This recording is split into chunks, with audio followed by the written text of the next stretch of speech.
Okay, Troy, Sandidge, welcome to the Marketing Study Lab podcast. Thanks for having me. Cool. Looking forward to this. So let's start with a random opener. I've sort of used this before, kind of, but let's go for it anyway. So if imagination is the engine, content is the fuel, social media is the highway, marketing is the roadmap, sales is the destination, culture is the GPS. More importantly, what snacks are you bringing on this road trip? Ooh, it's a good one. Um, I'm gonna pick three things: Okay. brownies, Oh, yes. gummy bears, or gummy worms. No, both. I want both. That counts as one. Um, and Tostitos chips. Yep. Oh, If brilliant. those who don't know me, I'm addicted to those things, so you can never go wrong buying me a bag. Nice one. We'll have to put a link in the show notes. Fantastic. Inundated with all those kind of things. Loads of brownies landing on your doorstep. Fantastic. Love it. So let's get into more important. Well, no, that's probably the most important thing we'll cover today, actually. But Probably, yeah, totally. You're done. If you ever got to this far, you know exactly what you need to hear. I love it. Fantastic. 2 minutes in, and we've covered everything we need to know in life. But let's go over some other things as well. We might as well now we're here. So, what's your story that brings you to this stage in your career, and what are you up to right now? You know, it's crazy when you hear someone ask you that question because it's like in that moment you can change the story a million different ways, right? Depending on how Mm, you feel emotionally in that day. For me, consistently, it's just been about finding my purpose, and once I found my purpose, making an impact. Now, for me, that has shifted as far as what it looks like, but it's been consistently under the same umbrella that we would call marketing, okay. so to speak. So, for those who don't know, marketing is an infinite array of possibilities, an umbrella that people think that we all need to do. Um, I originally went in for engineering, shifted gears halfway through Mm, in a lot of areas to do digital marketing. And from there, I started off managing a global contract manufacturer. That was my first taste of marketing. And it was perfect for me because it was like an incubator. I was the first marketer they've ever had in like 25-year history. I was learning a lot of different things. I was put in a very high active situation where I had to be that one man army. And doing that about 3 to 4 years, shifting gears from there, and it went through a lot of different companies. I would do all the right things by the letter, by the book, and for some reason or another, this would happen or that would happen. And you're trying to play the game of, well, I'm doing this, I'm doing that, or they're the opposite, where I don't believe in social media, I don't believe digital marketing. I want to do the thing that I've always done for 35 years. Well, if it's not working the past 5 years, why would you keep doing it? And for those who are in marketing or in some array in connection with marketing as a career, you know exactly what I'm talking about, mm. where it's just the same old, if it ain't broke, don't fix it. But if it ain't working, why are you still trying to do it? Like, it's just a mentality that you have to really learn how to be strategic around to try to win the game. It's a game of chess. Mm. And sometimes I wake up one day and I'm like, why am I still in marketing? Why am I still doing this? And then, one thing I learned from my business coach and mindset coach is celebrating your wins.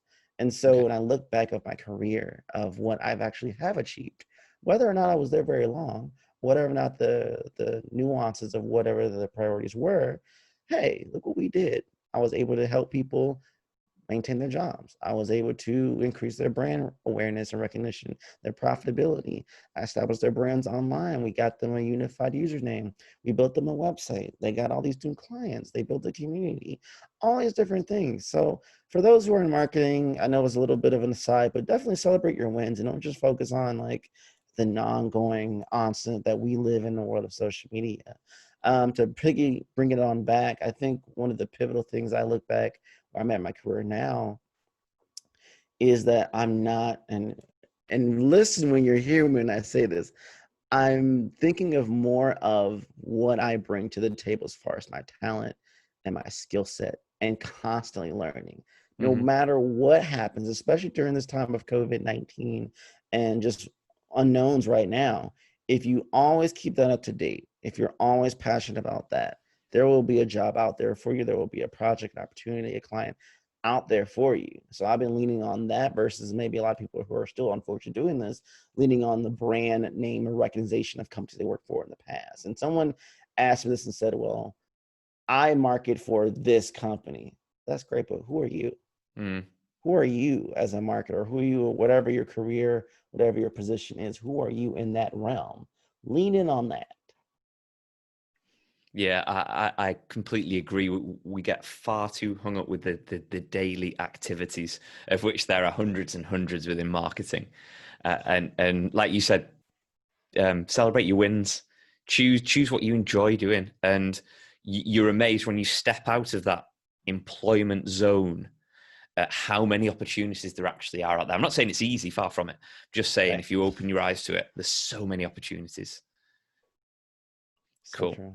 Excellent. So what are you up to now? What keeps you busy today? Feels like I never stop working. Mm-hmm. So I'm working client full time, um, a custom home builder near Chicago, Illinois. Outside of that, I am doubling down on myself. So my consulting business, I've shifted a lot of gears. I used to be a social media agency where it's just, yeah, I want all these new clients. We're going to do all these different social posts. You're managing 10, 30, 40 posts a week, if not more, for however many clients. And I just was getting burnt out. And so I learned really quickly that, yeah, either you have a team to just help you manage that load or you get out of it really quickly. So I know that my strength is strategy. You ask me a question, I can snap a finger, start generating ideas, a course of action, and maybe some recommendations to hopefully get to that goal, that profit margin, or whatever your XYZ is. And so that's where I've shifted gears a lot to really maximize my time and not overwork myself, but also give people who I work with the best of me, which is my strategy and what's in my head. Because many times, sure, they can probably pay for someone to get a consultant or a freelancer to do the minuscule things, the grunt work things, so to speak. But that high level strategy that's going to keep them on task to get to their goals and what they need to do over the course of the next 30, 60, 90 days or end of the year or even next year, sometimes they don't have that, or they don't have the resources to pay for a CMO and things like that. Well, that's where I can come in and kind of help with that. And that's where I shifted a lot of my gears. And, in marketing, again, it's a very competitive space, but there's room for all of us to achieve and be quite successful. And once I got my head around that, I was more aggressive. I love the fact that you're strategic first, because I don't know what it's like in the US, but particularly in the UK, and Mark Ritson, who's a columnist for Marketing Week, and he used to be a professor and all that kind of stuff within marketing. He says that we've got an image problem, and I feel we have, in that a lot of marketing departments are seen as communication departments or functions within a business, and marketers forget that strategic element of what they do, and they focus on the channels, the communications, the promotion part, without having that underlying strategic, well, what's your end goal and how are you actually going to get there? You need those Right. people that are in the trenches, so to speak, and pulling all the strings and doing all the things and being part of a team, massively important. But if you don't know how you're going to achieve something, then you're just pulling on a lot of strings for no particular reason, just to keep things going, really. Yeah, really. And it ties into budget, ties into effort, man hours. Ooh, we created a $10,000 video that took 3 weeks. Is it going to get you the 30 leads that you need in the next 5 days? No. You just waste a lot of time and effort for Yeah, just a no, but heavy weight. we've got a video. Oh, great. Congratulations. We could have made a call to action and had all of our community send in a 10-second video piece. Guess what? They all made it reviews and content. You're resharing it. You just doubled your views on a hashtag that was your own. And then you can repurpose that as a blog piece and a video series on YouTube or as a full documentary if you wanted to. And that was the same 30 days. So strategy plays a big part in that. Absolutely love it. That's why I've got you on to the Marketing Study Lab podcast, so we can talk about strategy. But I want to shift things along a little bit, and you go into companies and you talk strategy and show that vision and how you're going to achieve goals and objectives and everything. But you've also created this marketing methodology and the acronyms D.A.R.T. So what I'd like to do today is just talk through that methodology to give people that are listening, to give people that aren't maybe that familiar with marketing strategy, how they can use this methodology within their marketing to help them. Yes, for those who don't know me, I'm really big on acronyms. I can probably make an acronym out of anything, and I Love mean it. like anything. So challenge accepted. With that being said, I really came to fruition of the D.A.R.T marketing methodology probably a year plus ago. It might have been beyond that, but I'm not going to credit that just for street cred. It was just I really believe in simplicity. People get really lost in the noise. And so my D.A.R.T marketing methodology really just kills all that. So the first one being the D means direct, where you know exactly who, what, and where to focus your efforts while answering your succinct messaging around your brand or your service. You need to be direct with your customers. You need to be direct with yourself. What is the goal? Not, oh, I want this. Let's be very specific.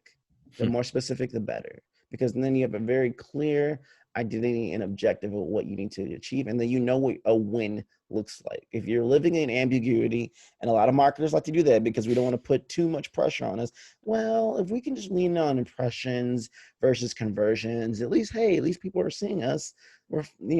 But this is the right people consistently over time who are making decisions, who will hopefully pay for your salary or pay for your bonus or pay for whatever we're trying to do around here. Like, it's all in dollars and cents in a lot of cases. So being very direct is very helpful. That also leans into very direct as far as line of communication. Many times marketers can't make the right decisions because guess what? They can't be in the room with the right people or have that direct chain of communication. I come in, I'm like, look, I need to have the direct conversation with the decision maker.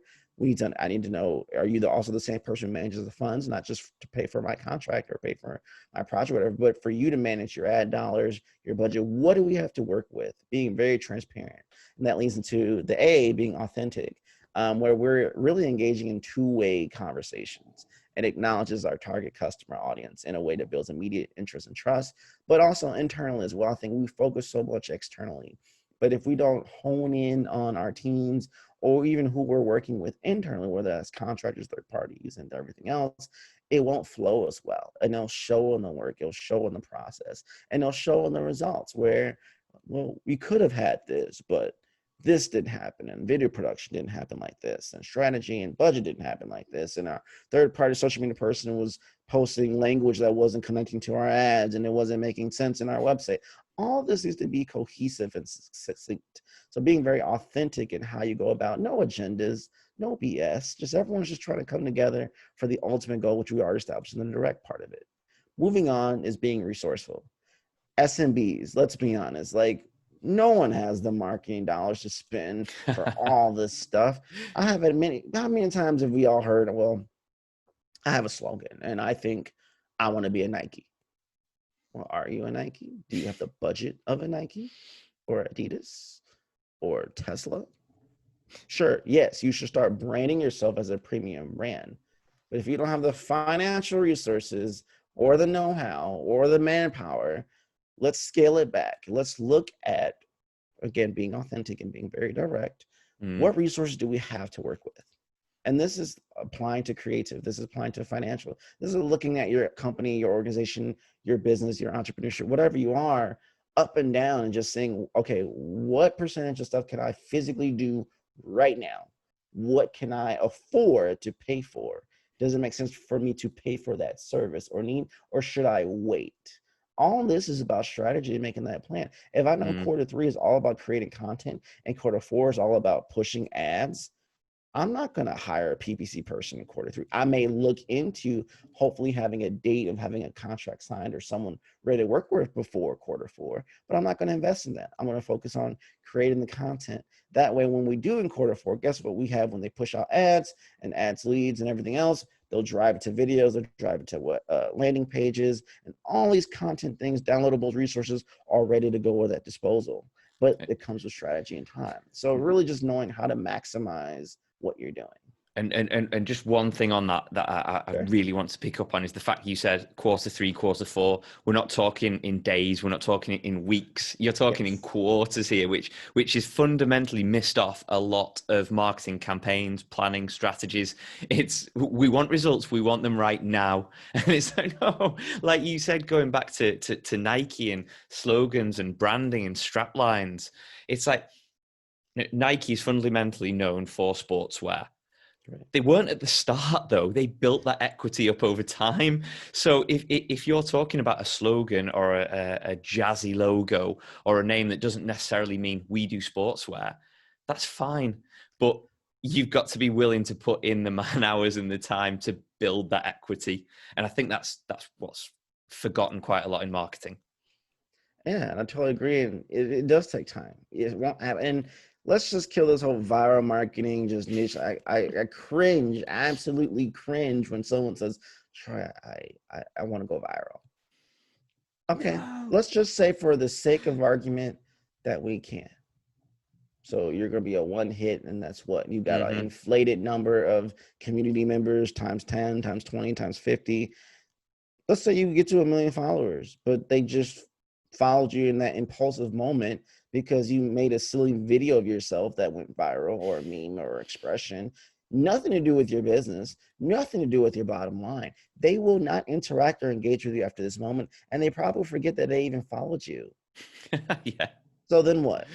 I went viral.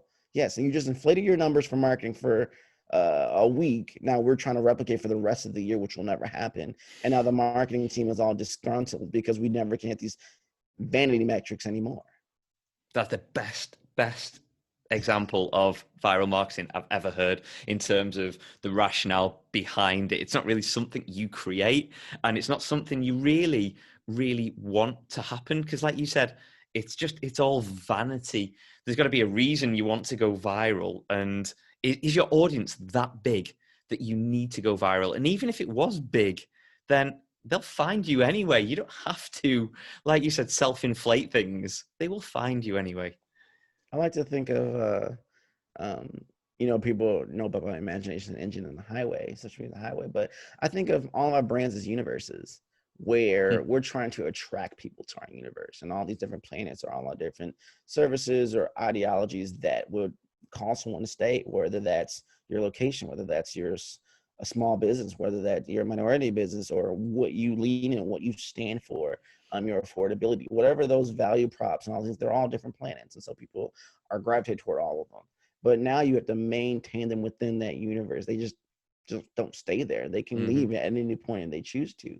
So there's a lot of marketing involved in all these different touch points, not just to generate leads, but to maintain. If you're bringing in so many leads, oh, great, my marketing job is done.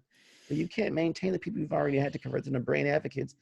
That's a bad situation to be in too. And that leads to my next one being just the T being techniques and tactics. Leaning into the resourceful, obviously, we got to do whatever you're able to do versus just trying to force you into a box of saying, if you pay me $10,000 and do this and this, and this exactly how it does, then you will succeed and do this. That's not realistic. And that is just not appropriate for your business. Because let's say I'm out one day. I'm not going to be there permanently. I'm here to build you a system. I'm here to build you a plan. I'm here to teach you how to do all these things and be resourceful and learn these techniques and tactics. That way, whenever I transpire out of there, you're actually self-sustaining and still getting leads that you need to get. So with techniques and tactics, that's very simple. It's just tailor-made practices to just hopefully make things happen for you. So I think of it as my 3 C's, which is consideration, connection, and consistency. That's with your audience. That's also within your team as well. You need to consider, does this message make sense? If it does it connect with your audience?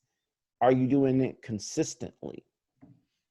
If you don't check mark all those things off, then don't be saying this is a failure or this is successful. Because, hey, I considered, I connected, all right, I'm done. Well, did you do it consistently? Consistency is going to be the be all of everything. And so that's techniques. But then also you will save time, money, and effort to be more efficient by applying effective granular actions that will result in more output with less input. Again, those are tactics. So again, tying the resourcefulness to it and seeing what you can and cannot do. From there, we go into these tactics of, okay, how much can I afford? I'm going to use this. I'm going to learn this on YouTube for the next 2 weeks, and then I'm going to apply to have someone do this. Now you're being very efficient and you're being very tactical. And that's my, simply put, D.A.R.T marketing methodology in a nutshell. And you've left techniques and tactics till the end, where again, I this is what I preach. I preach a good all-round marketer and a bad all-round marketer. That's the difference in that your tactics, the comms and all that, it comes at the end. You never start with that, where a lot of people do. And it's like, how can you start with your tactics, your techniques, your communication, your channels? You don't know who you're targeting. You don't know what you're going to say.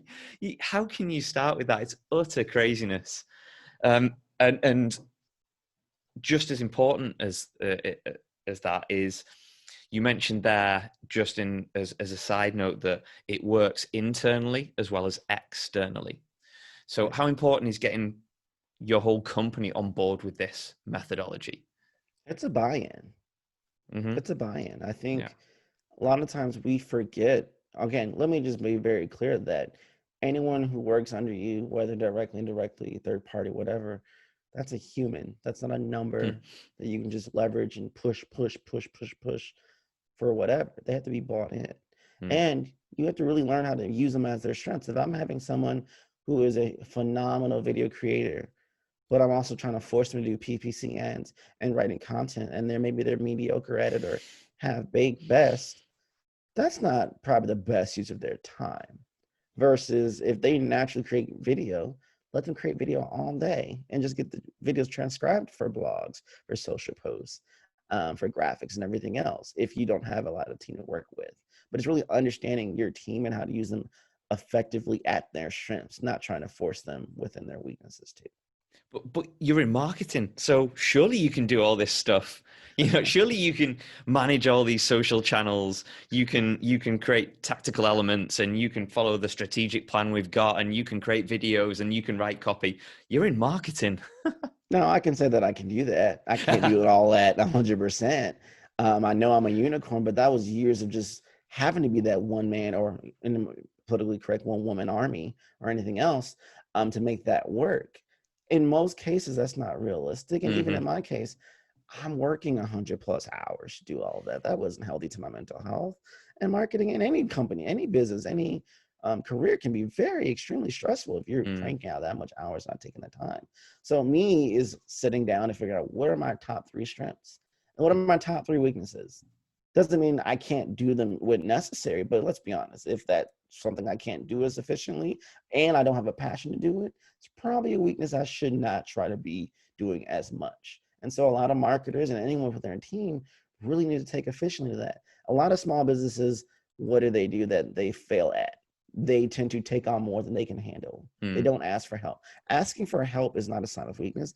Asking for help is a sign of strength and knowing what you can and can't do, because you're looking at the bottom line and the goals you're trying to do. And that's why we're trying to do strategy with that.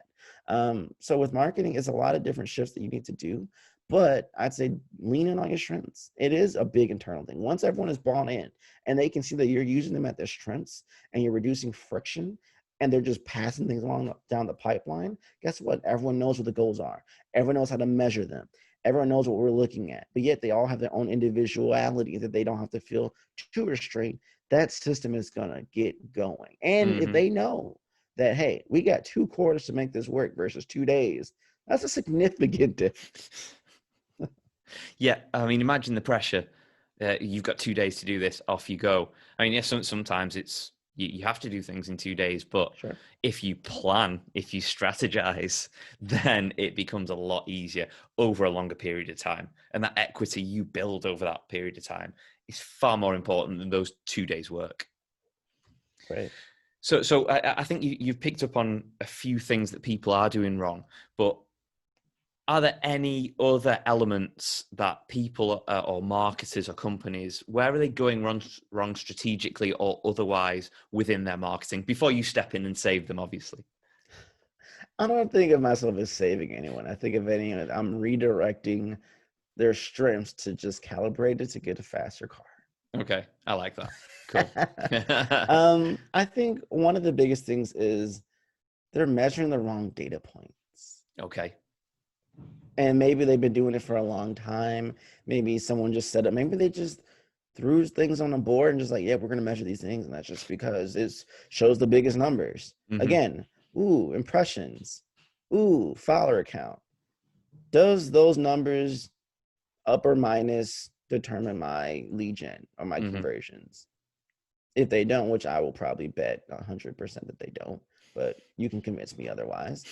What are we going to do? Well, let's look at the data of what we need to measure and figure and reverse engineer that to hopefully maximize our strategy to hopefully get more numbers of that. That way we know if this is high, then we know this is happening and we're good. If this is low, it still may be good. If my bounce rate is under 20% on my website, guess what? That means the right people must be finding me through all the content I'm creating to build that stronger SEO and brand authority. All these different things are going to tell the right tell. And I think a lot of times I've come in a situation where they just were measuring the wrong data and they were just trying to convince everyone a facade of look all the impressions we're getting. An impression is literally if you have a billboard and you have people driving by it every day, they had the chance to see the billboard. That's it. They didn't look, they didn't click or nothing. They drove by it. And most of them are jamming the music, talking to their friends, trying to keep their eyes on the road, maybe being mad at someone driving, whatever. They're not caring about the billboard, but that's literally what you're trying to report and tell people. Look how many impressions we got. That means absolutely nothing. Another thing that I'm seeing in a lot of cases is they're trying to be bigger than what they are, and they think they just deserve people to see them and be with them by default. I think my business is the best thing since this. Okay, good for you. I hope you feel that way, but I don't know you. I've never seen you. I've never heard of you. You just think, again, just because your social media is the highway, just because you're on the highway, I got to pay attention to your car. Did you get my attention? No. So stop trying to get awards for just, Troy, we created 5 accounts. We created a YouTube channel. Okay. We haven't posted a video in like 3 years, but we created a YouTube channel. I don't know why our brand stuff isn't working. And I'm not trying to make this comical, but it's legitimately what a lot of businesses, it's the simple things. Get the simple things in order. You'll see all the complex stuff starts to kind of wade away a little bit. So a lot of times it's just, hey, either they're not creating content and they need to create content. And it's not, again, the content that they love. Hey, Troy, I like to read newspapers. Maybe I like to listen to podcasts, but my audience, 85% of my audience loves video. So instead of me trying to force them to listen to my podcast, how about I create video? And we can do this on screen, record it. If you just have the podcast feel, get snippets, post it consistently on YouTube to generate that audience, and you still get that podcast love. But you can't force what you love. You have to give what the audience is demanding. And the audience demands whatever the content they need right now. That's the content that you need to create. So what? If it gets your bottom line, that's what you need to do. So those are a lot of things that I'm seeing. Lack of content, not enough content, creating the wrong content, or trying to create, YouTube produced videos, and really they can just create quick live streams to be more consistent. Yeah. And again, that takes you back to consistency. Yeah. As you do, practicing what you preach there. Okay. So are you ready for some quick fire questions to finish up? I'm ready. Bring it on. Okay. What's that source of information you can't live without? My Twitter feed. Oh, love it. Excellent. What's the last thing you remember Googling? How to get more reviews on Yelp. Was that for you or for a client? It was for someone else. I wanted to see the best practices, quote unquote, has changed in the past 5 years. It hasn't. Okay. Yeah. Yeah, excellent. People still leave bad reviews because there was a tissue on the floor or the knife wasn't clean and etc. etc. Yeah, absolutely. If you could tell your 10-year-old self one thing, what would it be? Ooh. There's going to be a company called Amazon. Invest in it. Yeah, brilliant. Love it. What's the most important thing to know about marketing right now? It's going to change. And for the first time in forever, transparency is going to win the day. Yeah, interesting. Very interesting. So, Troy, final question, most important question. If people want to find out more about you, what you do, or how they can get in touch with you, where are you pointing them? Where should they go?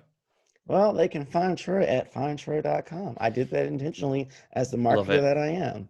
Find Wow. Troy on all social media channels and hashtag find Troy on LinkedIn and Twitter for all my little nuggets of inspiration and wisdom, so to speak. Love it, Troy. Thank you so much for joining me today. Absolute pleasure to speak to you. Thank you so much. Thanks, Peter, so much for your time. I appreciate you, brother.